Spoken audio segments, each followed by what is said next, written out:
న్యూస్కి స్వాగతం. నేటి ముఖ్యాంశాలు. చంద్రబాబు పవన్ కలిసినప్పుడు జగన్ ఓటమి ఖాయమైందని జీవి అన్నారు. నీలగంగరం గ్రామంలో జీవి మక్కిన ఎన్నికల ప్రచారం.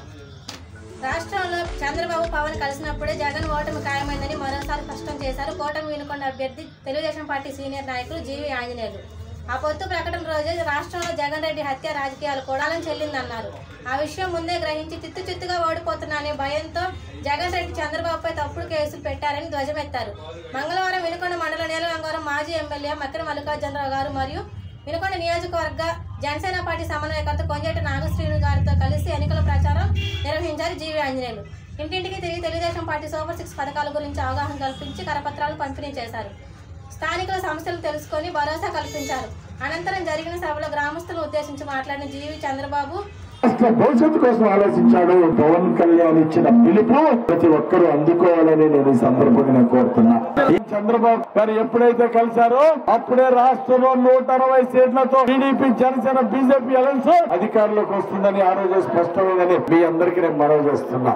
అమ్మేవాడి దగ్గర 10,000 వసూలు చేస్తున్నాడు బొల్లబ్రహ్మనాయుడు. ఎక్సైజ్ అధికారులు అడ్డం పెట్టుకుని నువ్వు డబ్బులు వసూలు చేస్తావా? ప్రతి బెల్ట్ షాప్ అమ్మేవాడి దగ్గర డబ్బులు వసూలు చేస్తున్నాడు. 3,000 బెల్ట్ షాపులు ఈ రోజు వినుకొండ నియోజకవర్గంలో అమ్మించి ఆశీర్వాదం మధ్య అమ్మించి ప్రజలు దోచుకుంటున్నావు. తెలగదాగిన రక్షణ తాగుతున్నారే, మిమ్మల్ని ప్రజలు క్షమిస్తారని అడుగుతున్నా.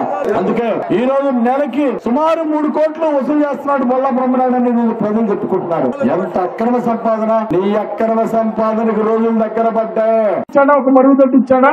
ఒక గొర్రెల్లోనిచ్చాడా? ఒక గేదెల్లోనిచ్చాడా? ఎవరిని బాగు చేశాడు ఈ బొల్లబ్రహ్మనాయుడు? బొల్లబ్రహ్మనాయుడు చెప్పేదన్నీ డొల్ల మాటలే. చేసింది ఎవరుంటే బహిరంగ చర్చగా సిద్ధం అంటే ఏ రోజైనా వచ్చాడా? తోక ముడుచుకొని పారిపోయాను తప్ప ఏ రోజు బహిరంగ సభకు రాలా. బోళ్ల గాలి గారు మరి ఎక్స్ సర్పంచ్ గా ఎంతో సేవలు అందించిన విషయాన్ని గుర్తు చేస్తున్నా. అలాగే మన ఏడుకొండలు గారు మన బీసీ మరి యాదవరాజుల సోదరులు గతంలో సర్పంచ్ చేసి ఈ గ్రామాన్ని అభివృద్ధి చేశారని కూడా నేను ఈ సందర్భంగా మనవి చేస్తున్నా. ఈ రోజు బొల్లబ్రహ్మనాయుడు ఈ ఊళ్ళో చేసింది ఒకటింటే చెప్పమని నేనైతే రోడ్ల మీద నడుస్తా కళ్ళు నెత్తికెక్కి కొవ్వెక్కి ఆంజనేయులు గారు చేసిన అభివృద్ధి ఎక్కడుందని మాట్లాడతాడు. ఒక్కసారి అహంకారం నుంచి నెత్తికెక్కిన కళ్ళు కొద్ది కింద చూస్తే కనపడతాయి. నేను వేసిన సిమెంట్ రోడ్లు చేసిన అభివృద్ధి కనపడుతుంది. బొల్లబ్రహ్మనాయుడు మీ ఊరితో సహా బియ్యం ఇచ్చినట్టు ఇచ్చి 10 రూపాయలు కొనుగోలు చేసి 30 రూపాయలకు అమ్ముకుంటున్నారు. మీ ఊరితో సహా 60 రూపాయలు చంద్రబాబు నాయుడు గారు కోట్ల మంది ఉంటే ఈ రోజు 200 పెట్టి ఇక్కడ బెల్ట్ షాప్ పెట్టి 250 రూపాయలకు అమ్ముతున్నారు. ఎన్ని వాస్తవాలు కదా? ఇన్ని వాస్తవాలు ఉంటే ఇంత అహంకారంతో మాట్లాడుతూ ఇంకా కొంతమంది ఏమైనా సపోర్ట్ చేసేటటువంటి కొత్త నాయకులు తయారయ్యారు. సోదరులారా, కొత్త నాయకులకు నేను ఒకటే మనవి చేస్తున్నా, కొంచెం తగ్గించుకో. ఎందుకంటే ఇవన్నీ మేము గత 35 ఏళ్ళని చూసాం. గ్రామ సర్పంచ్ నుంచి లైఫ్ నుంచి మేమన్నీ పోరాటాలు చేసి వచ్చాం. ఎంపీపీగా, జడ్పీటీసీగా, ఎమ్మెల్యేగా, జిల్లా అధ్యక్షుడిగా, 2 పర్యాలు ఎమ్మెల్యేగా, కాలేజీ స్టూడెంట్ యూనియన్ లీడర్ గా అనేక ఫైట్లు చేసి వచ్చినటువంటి వ్యక్తులు మేము. కొత్తగా ఎవరంటే పార్టీలు మారే గురించి మాట్లాడేది. బ్రహ్మనాయుడు 4 పార్టీలు మారాడు తెలుసా మీకు? Telugu Desam, TRP, Congress, YCP. రేపు 5వది అధికారం మామూలునే మళ్ళీ బీజేపీలోకి వెళ్తున్నారు. ఇది అక్షర సత్యం రాసుకోండి. ఇన్ని అబద్ధాలని. వినుకొండ పట్టణ వైఎస్ఆర్ కాంగ్రెస్ పార్టీ కార్యాలయంలో నిర్వహించిన విలేకరుల సమావేశంలో మాట్లాడుతూ ఆంధ్రప్రదేశ్ రాష్ట్ర ముస్లిం హక్కుల పోరాట సమితి అధ్యక్షులు షేక్ నాగుల్ మీరా గారు మరియు బీసీ సంఘ పెద్దలు బొల్లబ్రహ్మనాయుడు గారిని గెలిపించాలని ముస్లిం సమాజానికి పిలుపునిచ్చిన షేక్ నాగుల్ మీరా రాష్ట్ర అధ్యక్షులు ముస్లిం హక్కుల పరిరక్షణ సమితి. వినుకొండ నియోజకవర్గంలో ముస్లిం సమాజాన్ని అభివృద్ధి పదంలో తీసుకుని వెళ్తున్న వైఎస్ఆర్సీపీ ఎమ్మెల్యే అభ్యర్థి శ్రీ బొల్లబ్రహ్మనాయుడు గారిని గెలిపించాలని ముస్లిం హక్కుల పరిరక్షణ సమితి రాష్ట్ర అధ్యక్షులు షేక్ నాగుల్ మీరా గారు పిలుపునిచ్చారు. విలేకరుల సమావేశంలో మాట్లాడుతూ రాబోయే సార్వత్రిక ఎన్నికల్లో అనైతికత, మతతత్వ కూటమి టీడీపీ, జనసేన, బీజేపీ అభ్యర్థులకు ఓటు వేసే ముందు ముస్లిం సమాజం ఒకసారి ఆలోచించి ఓటు వేయాలని కోరారు. ఎన్డీఏ కూటమి ఎలా ఉందంటే నిన్న ఒక మాట, ఈరోజు ఒక మాట. ఏదైతే నల్ల చట్టాల విషయంలో కానీ, బుర్ఖా అంటే హిజాబ్ విషయంలో కానీ, తినే ఫుడ్ విషయంలో కానీ, ఇలాంటి ముస్లింలకు సంబంధించినటువంటి మత ఆచారాల విషయంలో, సాంప్రదాయాల విషయంలో అన్నిటికీ విరుద్ధంగా ఈరోజు ఎన్డీఏ కూటమి అనేది భారతదేశంలో, ఆంధ్రప్రదేశ్లో కూడా ఈరోజు మొదలు పెట్టడానికి చంద్రబాబు నాయుడు అనేది ఒక మూల కారణంగా జరుగుతూ ఉంది. అమ్మఒడి, వసతి దీవెన, విద్యా దీవెన, విదేశీ విద్య, షాదీ తోఫా ఇలా పలు రకాలైనటువంటి పథకాల ద్వారా మైనార్టీలకు దాదాపుగా 25,000 కోట్ల రూపాయల సంక్షేమం జరిగింది.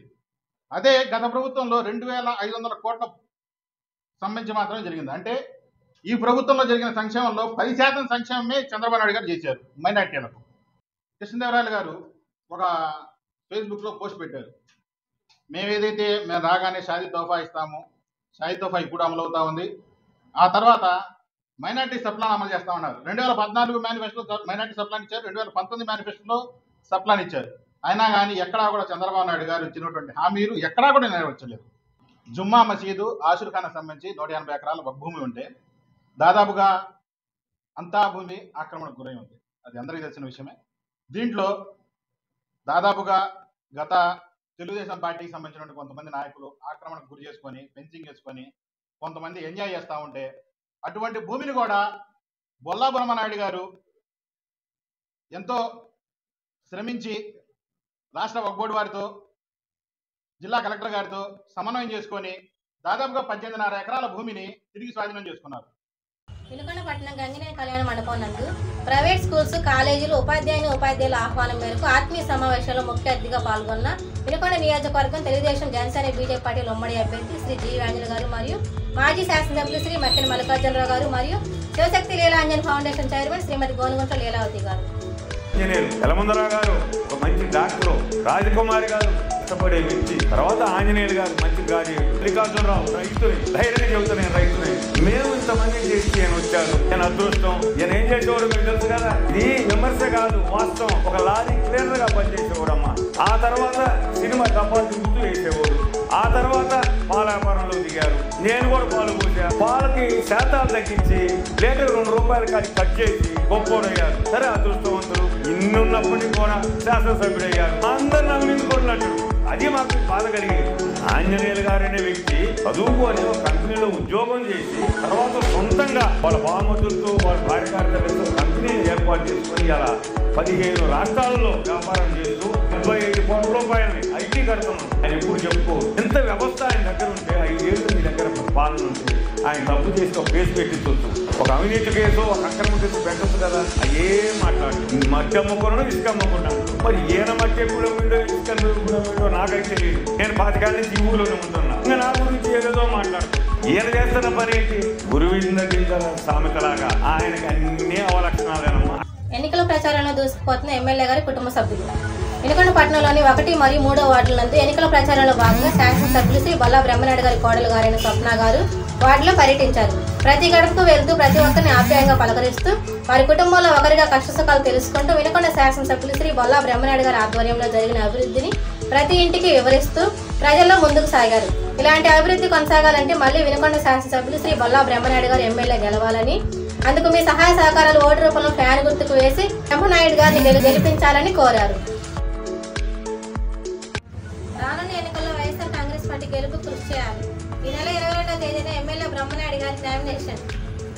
వినుకొండ పట్టణంలోని కారంపూడి రోడ్డులోని బ్రహ్మనాయుడు గారి కళ్యాణ మండపం నందు నేడు నియోజకవర్గ స్థాయి నాయకులతో ఏర్పాటు చేసిన సమావేశ కార్యక్రమంలో ముఖ్య అతిథిగా వినుకొండ శాసనసభ్యులు శ్రీ బొల్లా బ్రహ్మనాయుడు గారు మరియు నర్సరావుపేట పార్లమెంట్ అభ్యర్థి శ్రీ అనిల్ కుమార్ యాదవ్ గారు, బ్రహ్మనాయుడు గారి తనయుడు బొల్లా గిరిబాబు గారు పాల్గొన్నారు. గుంటూరు పశ్చిమ నియోజకవర్గ ఎమ్మెల్యే అభ్యర్థి పిడుగురాల గల్లా మాధవి గారు ఆధ్వర్యంలో కార్యాలయంలో క్లస్టర్ బూత్ ఏజెంట్స్తో రత్తయ్య గారు, శివప్రసాద్ గారు మరియు 23వ డివిజన్ అధ్యక్షులు రామ్ వర్ధన్రావు గారి నాయకత్వంలో డివిజన్ మీటింగ్ జరిగింది. ఈ కార్యక్రమంలో 23వ డివిజన్లో గల సమస్యల గురించి చర్చించడం జరిగింది. సైదా గారు మరియు అంగన్వాడీ డ్వాక్రా సాధికారిక సంస్థ పార్లమెంట్ ప్రధాన కార్యదర్శి నవమీలం గారు పాల్గొన్నారు. వైసీపీ పాలనలో దళితులకు రక్షణ కరువైందని జాతీయ అధ్యక్షులు మాల మహానాయుడు బొల్లా అనిల్ కుమార్ గారు అన్నారు. పల్నాడు జిల్లా పర్యటనలో భాగంగా వినుకొండ వచ్చిన ఆయన నియోజకవర్గ ముఖ్య నాయకుల సమావేశం జరిగింది. ఈ సమావేశంలో జిల్లా ఉపాధ్యక్షులు కొండ్రు విజయ్ అధ్యక్షతన జరగగా ముఖ్య అతిథిగా పాల్గొన్న మాల మహానాడు జాతీయ అధ్యక్షులు గొల్లా అరుణ్ కుమార్ గారు పాల్గొని మాట్లాడుతూ దళితులను హత్య చేసిన వాళ్ళని, సిరువు మండనం చేసిన వాళ్ళకి, దాడులు చేసిన వాళ్ళకి చట్టసభల్లో వెళ్లేందుకు అవకాశం కల్పించి ఇంకా నేరాలు చేయడానికి ప్రోత్సహిస్తూ ఉన్నారు. ఇదేనా రాష్ట్ర ముఖ్యమంత్రి చెప్పేదని అన్నారు. ఈ సమావేశంలో వినుకొండ నియోజకవర్గ అధ్యక్షులు కీర్తిపాటి వెంకటేశ్వర్లు, వినుకొండ నియోజకవర్గ గౌరవ అధ్యక్షులు కొమ్మతోటి కృపయ్య ఇతరులు పాల్గొన్నారు. శిరోమండలు చేసి మలమూత్రాలు చేసేవారికి పెద్దపీట వేసేందుకు మీరు చేస్తున్నటువంటి తీరు చాలా సిగ్గుచేటు. మా సంక్షేమం పథకాలు తీసేశారు, 27 పథకాలు రద్దు చేసి విదేశీ విద్యా పథకానికి అంబేద్కర్ పేరుంటే ఆ పేరును తీసేశారు. ఇదేనా దళితులు అంటే మీకు చిత్తశుద్ధి? ఇదేనా నా ఎస్సీ, నా ఎస్టీ, నా బీసీ, నా మైనార్టీ అని నిన్న పవన్ కళ్యాణ్ గారు మాట్లాడుతూ ఒక మాట చెప్పారు, నా బీసీ సోదరుడిని కాల్చి చంపితే ఏమైపోయాయి ఈ చట్టాలు అని. వారి వ్యాఖ్యలకి హర్షం వ్యక్తం చేస్తాం, మద్దతు తెలియజేస్తాం. ప్రభుత్వం సమాధానం చెప్పాలి ఏమైంది. ఇప్పుడు మీడియా ముందుకు వచ్చి మాట్లాడుతున్న గౌరవ దళిత శాసనసభ్యులు, శాసన మంత్రివర్యులు, మీకు సిగ్గు చరవ అనేది ఉందా? డాక్టర్ బాబాసాహెబ్ అంబేద్కర్ గారు తొలగించినప్పుడు ఏమయ్యాయి మీ నోళ్ళు? ఒక దళితుడిని వరప్రసాద్ స్టేషన్లో శిరోమండనం చేస్తే ఏమైంది మీ నోళ్ళు? డాక్టర్ సుధాకర్ నుంచి డాక్టర్ అచ్చన వరకు వేధించి పిచ్చి వాళ్ళుగా చిత్రీకరించి జైలులో పెడితే, ఉన్నతమైనటువంటి జ్యుడిషియల్ వ్యవస్థలో రామకృష్ణ గారిని జైలు పాలు చేస్తే మీ నోరులు ఎందుకు మెదపలేదని నేను మిమ్మల్ని కోరుతా ఉన్నాను.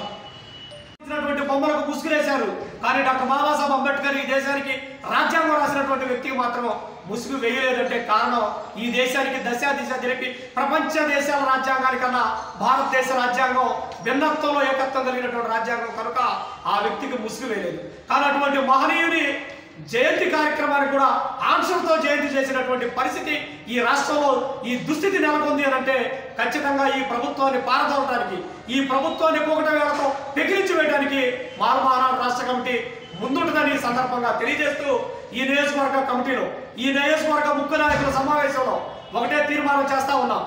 ఏదైతే దళితుల్ని విడగొట్టి, ఏదైతే దళితుల్ని మేము ఓ పక్క నా ఎస్సీలను చెప్పుకుంటూ వాళ్ళకున్న సంక్షేమ పథకాలే తీసేయడానికి, వాళ్ళ మీదే దాడులు చేసి, వాళ్ళ మీదే అత్యాచారాలు చేసి, పిచ్చోడులాగా పెడరెక్కలు విరిసి ఒక డాక్టర్గా ఉన్నటువంటి సుధాకర్ ఏ విధంగా అయితే రోడ్డు మీద విసిరేశారో వాటన్నిటినీ ప్రజల కళ్ళకి తేటతెల్లమయ్యేలాగా చూపించడానికి ఈ రాష్ట్రంలో మాలమహానాడు విస్తృత పర్యటన చేస్తాం. వైఎస్ఆర్ కాంగ్రెస్ పార్టీని ఓడించడానికని మాలమహానాడు రాష్ట్ర కమిటీ నుండి తెలియజేస్తూ